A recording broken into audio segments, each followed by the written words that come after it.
आज नेक्स्ट हमने एक्सरसाइज 3.6 का क्वेश्चन नंबर 15 डिस्कस करना है। क्वेश्चन नंबर 15 देखिए हमारे पास क्या है। इंटेग्रल है 0 से π/4। π/4 45 डिग्री होता है। डिग्री के अंदर ही 45 डिग्री का एंगल है। रेडियन में π/4 है।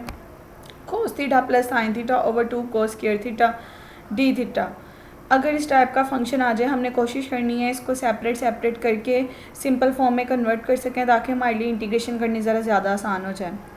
अब देखिए ये हमारे पास दो चीज़ों का सम है, उसको डिवाइड कर रहा है। अगर मैं यहाँ पे देखूँ, ये भी वेरिएबल है थीटा, ये भी वेरिएबल है, यहाँ पे भी थीटा वेरिएबल है, 2 एक कांस्टेंट नंबर है। अगर हम कांस्टेंट को इंटीग्रल के बाहर निकाल दें तो कोई फ़र्क नहीं पड़ता। सबसे पहले स्टेप के अंदर ये 1/2 को हम इंटीग्रल के बाहर निकाल देंगे। दो टर्म्स का सम है, हम इन दोनों टर्म्स को सेपरेट कर सकते हैं। फर्स्ट टर्म को हमने सेपरेट कर दिया इंटीग्रल डी थीटा के साथ, प्लस सेकंड टर्म को हमने सेपरेट कर देना है। इन दोनों को सेपरेट, दो चीज़ों को अगर एक टर्म डिवाइड करिए, इसका मतलब ये होता है वो पहले को भी डिवाइड करिए, दूसरी को भी डिवाइड करिए, तो हम इजीली इसको सेपरेट कर सकते हैं। ये cos theta over cos square theta आ गया, plus sine theta over sine square cos square theta आ गया, इंटू डी थीटा आ गया। एक कोस को कैंसिल कर देगा, 1 ओवर कोस बचेगा, प्लस साइन ओवर ये जो कोस स्क्वायर थीटा, इसका मतलब 2 टाइम कोस आ रहा है, मैं 2 टाइम कोस अलग अलग कर सकती हूँ। 1 ओवर कोस हमारे पास सीकेंड थीटा के इक्वल होता है। Sign theta over cos theta हमारे पास टैन थीटा होता है, और 1 ओवर कोस थीटा भी हमारे पास सीकेंड थीटा होता है। थीटा मिसिंग है, सीकेंड थीटा आ जाएगा।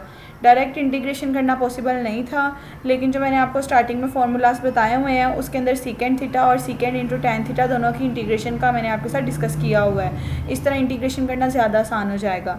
हमने नेक्स्ट स्टेप के अंदर 1/2 इंटीग्रल डी थीटा को फर्स्ट टर्म और सेकंड टर्म दोनों के साथ सेपरेट कर दिया। 1/2 as it is secant theta की इंटीग्रेशन का मैंने आपको फार्मूला बताया हुआ है, natural log of secant theta plus tan theta का मोड। तो हमने उस फार्मूले को यूज़ करते हुए यहाँ पे वो फार्मूला लिख दिया। इसी तरह इसका फार्मूला भी बताया हुआ है कि अगर सीकेंड थीटा और टैन थीटा आ रहा हो तो इसकी इंटीग्रेशन आपके पास सीकेंड थीटा आती है। वही फार्मूलाज जो मैंने आपको फर्स्ट वीडियो में बताया हुए, वहाँ से आपने दोनों की वैल्यूज़ लिख दी, साथ में लोअर लिमिट और अपर लिमिट आपने मेंशन कर दी। अब आप पहले थीटा की जगह अपर लिमिट पुट करोगे, फिर माइनस थीटा की जगह लोअर लिमिट पुट करोगे। सेम प्रोसेस यहाँ पे करोगे, थीटा की जगह पहले अपर लिमिट पुट करोगे, माइनस फिर थीटा की जगह लोअर लिमिट पुट करोगे। अब सीकेंड π/4 का मतलब ये रफली कैलकुलेशन में बताया हुआ है आपको। इसका मतलब होता है 1 ओवर cos π/4। cos π/4 यानी cos 45 डिग्री पे हमें 1 over square root of 2 answer दे रहा होता है। डिवीजन में कोई चीज़ आ रही है तो वो ऊपर आपके पास जाके जो है वो मल्टीप्लाई हो जाती है, तो इसका मतलब सीकेंड π/4 का आंसर स्क्वायर रूट ऑफ 2 आएगा। जहाँ सीकेंड π/4 आ रहा था वहाँ आप स्क्वायर रूट ऑफ 2 लिख दोगे। tan 45 डिग्री पे 1 आंसर देता है, tan 0 पे आपको 0 आंसर देता है। इसी तरह सीकेंड π/4 पे स्क्वायर रूट ऑफ 2 था और सीकेंड 0 पे 1 होगा, क्योंकि cos 0 पे 1 आंसर देता है। इसी तरह सीकेंड 0 पे भी 1 आंसर देगा, क्योंकि cos 0 का मतलब सीकेंड 0 का मतलब है 1 ओवर cos 0। 1 ओवर 1 आपके पास 1 नहीं आएगा। इसको मज़ीद थोड़ा सिंप्लीफाई कर लेंगे, 1 + 0 1 होगा। अब देखें दोनों के अंदर आपके पास एक में लॉग इन्वॉल्व हो रहा है, एक में 1/2 इन्वॉल्व हो रहा है। आपके पास log ऑफ 1 आपके पास 0 होता है, तो आप इसकी जगह इसकी वैल्यू लगा दोगे।